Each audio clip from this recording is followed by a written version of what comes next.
فاتح 2 کا تجربہ کیا پاکستان کا نیا میزائل سسٹم انڈیا کے دفاعی نظام کا مقابلہ کرنے کی صلاحیت رکھتا ہے؟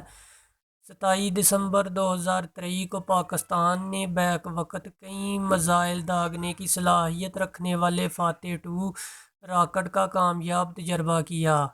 پاکستان کی فوج کے شعبہ تعلقات عامہ ISPR کے مطابق 400 کلومیٹر تک مار کرنے والے اس میزائل میں اپنے ہدف کو ٹھیک ٹھیک نشانہ بنانے کی صلاحیت ہے۔ اس سے قبل 24 اگست 2021 کو مقامی طور پر تیار کردہ فاتح 1 راکٹ سسٹم کا کامیاب تجربہ کیا جا چکا ہے۔ فاتح 2 میزائل کی خصوصیات کیا ہیں؟ ISPR کے مطابق فاتح 2 میزائل سسٹم پرواز کی جدید ترین صلاحیتوں سے لیس ہے اور یہ ہدف تک مار کرنے کی جدید ٹیکنالوجی سے آراستہ ہے۔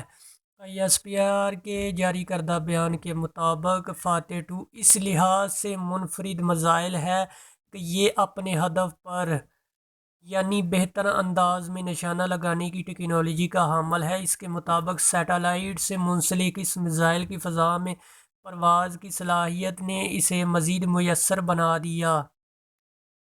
ISPR کا دعویٰ ہے کہ ان عوامل کی وجہ سے یہ میزائل داغے جانے کے بعد اپنے ہدف سے نہیں چوکتا اور داغے گئے ہدف کو درست انداز میں نشانہ بنانے کا حامل ہے۔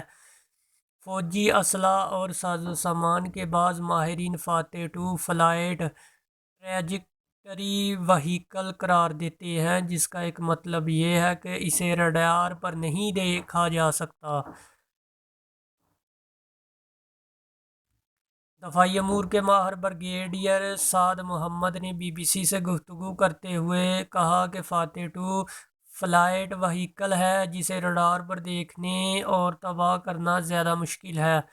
وہ کہتے ہیں کہ بیلسٹک میزائل کا اپنا راستہ ہوتا ہے، وہ خلا میں داخل ہوتا ہے اور وہاں سے دوبارہ زمین پر واپس داخل ہوتے ہیں۔ اس عرصے کے دوران دشمن کے رڈار اس کا پتہ لگاتے ہیں اور جوابی کارروائی کرتے ہیں، جبکہ اس کی ٹریجکٹری مختلف ہوتی ہے۔ انڈیا کا میزائل ڈیفنس سسٹم۔ بعض ماہرین کی جانب سے فاتح 2 کا کامیاب تجربے کے بعد اسے انڈیا کے جاری دفاعی میزائل پروگرام کے مقابلے میں ایک میسر ہتھیار قرار دیا جا رہا ہے۔ واضح رہے کہ انڈیا بھی گزشتہ کچھ عرصے سے اپنے میزائل کے نظام میں نمایاں بہتری لا رہا ہے۔ انڈیا اپنے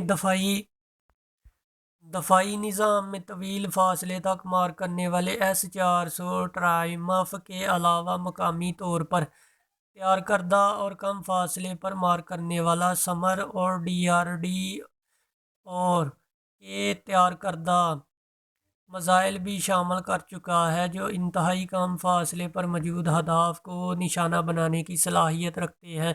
یہ میزائل سمندری محاذ پر ابھرتے ہوئے خطرات کے مقابلے میں بھی کارآمد ہیں۔ انڈیا کے روزنامہ ٹائمز آف انڈیا کے مطابق انڈیا LRSAM کے نام سے دفاعی میزائل نظام تیار کر رہا ہے۔ یہ نظام روس کے S-400 ٹرائمف فضائی دفاعی نظام کی صلاحیتوں کا حامل ہے۔ اس نظام سے طویل فاصلے تک نگرانی اور رڈار کی کنٹرول کی صلاحیت حاصل ہوگی اور 150 سے 250 اور 350 کلومیٹر کے فاصلے پر بروقت میزائل کا پتہ لگانے اور اسے جھپٹ لینے کی طاقت مل جائے گی۔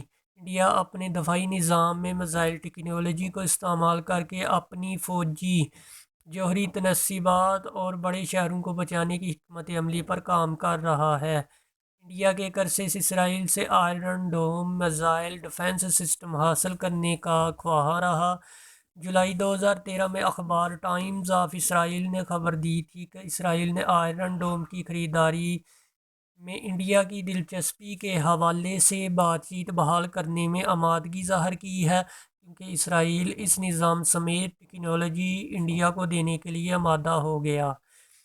انڈین فوج کے ریٹائرڈ لیفٹیننٹ جنرل اور دفاعی تجزیہ کار HS کا کہنا ہے ہر ملک آئرن ڈوم کی خواہش رکھتا ہے، لیکن یہ پیسوں اور ٹیکنالوجی پر منحصر ہوتا ہے۔ وہ کہتے ہیں ایک بار جب آپ کے پاس پیسہ اور ٹیکنالوجی آ جائے تو آپ اسے خود بنا لیں گے، لیکن وہ خبردار کرتے ہیں کہ ان رپورٹس کو محتاط نظریے سے دیکھا جانا چاہیے۔ ان کا کہنا ہے کہ ریکارڈ سے ظاہر ہوتا ہے کہ انڈیا کے پاس دفاع سے متعلق ٹیکنالوجی کی کمی ہے، لیکن ہر روز اخبارات میں بہت سی کہانیاں چھپتی ہیں جن میں یہ دعویٰ کیا جاتا ہے کہ ہم نے یہ بنا لیا اور وہ بنا لیا، لیکن زمین حقائق کچھ اور ہوتے ہیں۔ دفاعی امور کے ماہر راہل کہتے ہیں کہ انڈیا کو دارالحکومت دلی یا تجارتی مرکز ممبئی جیسے اہم علاقوں کی حفاظت کے لیے ایسے نظام کی ضرورت ہو سکتی ہے۔ وہ کہتے ہیں لیکن ہمیں اتنا خطرہ بھی نہیں، کیونکہ یہ نظام فی الحال راکٹوں کی بیراج کے خلاف بہتر کام کرتا ہے، جس کا استعمال مثلا حماس کیا کرتی ہے۔ وہ کہتے ہیں کہ پاکستان کے پاس ایسا کرنے کی صلاحیت ہے، لیکن انہیں اس کا کیا فائدہ ہوگا، کیونکہ ظاہر ہے کہ اس کا جوابی رد عمل بھی بہت شدید ہوگا۔ راہل کا کہنا ہے اس کے علاوہ یہ ایک کافی مہنگا سسٹم ہے، کیونکہ انڈیا کے سامنے خطرات بہت مختلف ہیں، جس کے حساب سے انڈیا کے پاس پہلے سے ہی ایسے نظام موجود ہیں جو حساس اور اہم بنیادی انفراسٹرکچر کی حفاظت کر سکتے ہیں۔ پاکستان میں جوہری ہتھیاروں اور میزائل سے متعلق ماہر سید محمد علی نے بی بی سی کو بتایا کہ انڈیا اسرائیل آئرن ڈوم ٹیکنالوجی 3 وجوہات کی بنا پر حاصل کرنا چاہتا ہے۔ ایک وجہ یہ ہے کہ انڈیا کا زمین رقبہ بہت زیادہ ہے اور اسرائیل سے کہیں بڑا ہے۔ آئرن ڈوم ٹھوہار حجم کی اسرائیلی گہرائی کے لیے تو بہت اچھا ہے، لیکن انڈیا جیسے بڑے رقبے کے ملک کے لیے شاید زیادہ کارگر ثابت نہ ہو۔ انہوں نے کہا کہ حماس کے راکٹوں کو روکنے کے لیے اسرائیل آئرن ڈوم کو استعمال کر رہا ہے۔ یہ راکٹ پرانی نوعیت کے ہیں جو دوسری عالمی جنگ میں جرمن استعمال کرتے تھے۔ سید محمد علی کا کہنا ہے کہ انڈیا کو چین اور پاکستان کی جانب سے کہیں زیادہ مقدار میں بڑے اور جدید ہتھیاروں کا سامنا ہے۔ انڈیا کے پاس جدید ترین S-400 میزائل بھی موجود ہیں، لیکن وہ بھی اسے پاکستانی میزائلوں سے مکمل دفاع فراہم نہیں کر سکتے۔ فاتح 2 سے پاکستان کو برتری حاصل ہوئی۔ چند انڈین دفاعی ماہرین کا خیال ہے کہ فاتح 2 میزائل کے کامیاب تجربے نے عسکری محاذ پر پاکستان کو برتری دلا دی ہے، خاص طور پر ہدف کو نشانہ بنانے کے فاصلے کے اعتبار سے۔ انڈیا کے دفاعی امور پر رپورٹنگ کرنے والے portal Indian defence research wing کا کہنا ہے کہ پاکستان کا یہ نیا میزائل اسے رینج کے اعتبار سے انڈیا پر برتری دیتا ہے، جو کہ پاکستانی فوج کے لیے فائدہ مند ہے۔ بی بی سی سے بات کرتے ہوئے انڈین فوج کے سابق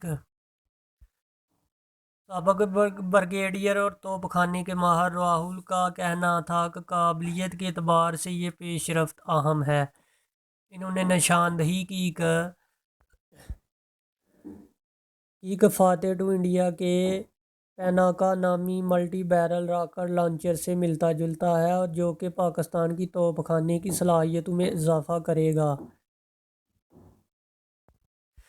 جنوبی ایشیا میں ہتھیاروں کی دوڑ اپنے عروج پر ہے۔ بریگیڈیئر سعد محمد نے بی بی سی سے بات کرتے ہوئے کہا کہ ہتھیاروں کی یہ دوڑ نہیں ہے، بلکہ سن 1947 سے جاری ہے۔ سید محمد علی کا بھی کہنا ہے کہ دنیا کی عسکری قوتوں میں زمین سے زمین پر مار کرنے والے میزائلوں اور انہیں مار گرانے والے میزائل تیار کرنے کا مقابلہ بہت پرانا ہے۔ یہ مقابلہ جنوبی ایشیا میں دہرایا جا رہا ہے۔ پاکستان اور انڈیا دونوں ممالک ایک دوسرے کی عسکری ترقی پر بہت حساس ہیں، اور دونوں ممالک نے اس سلسلے میں عالمی شراکت داروں کے ذریعے مقامی ٹیکنالوجی کی صلاحیت بڑھانے میں سرمایہ کاری کی ہے، تاکہ حریف ملک کی جانب سے عسکری ہتھیاروں کی تیاری میں پیش رفت سے پیدا ہونے والی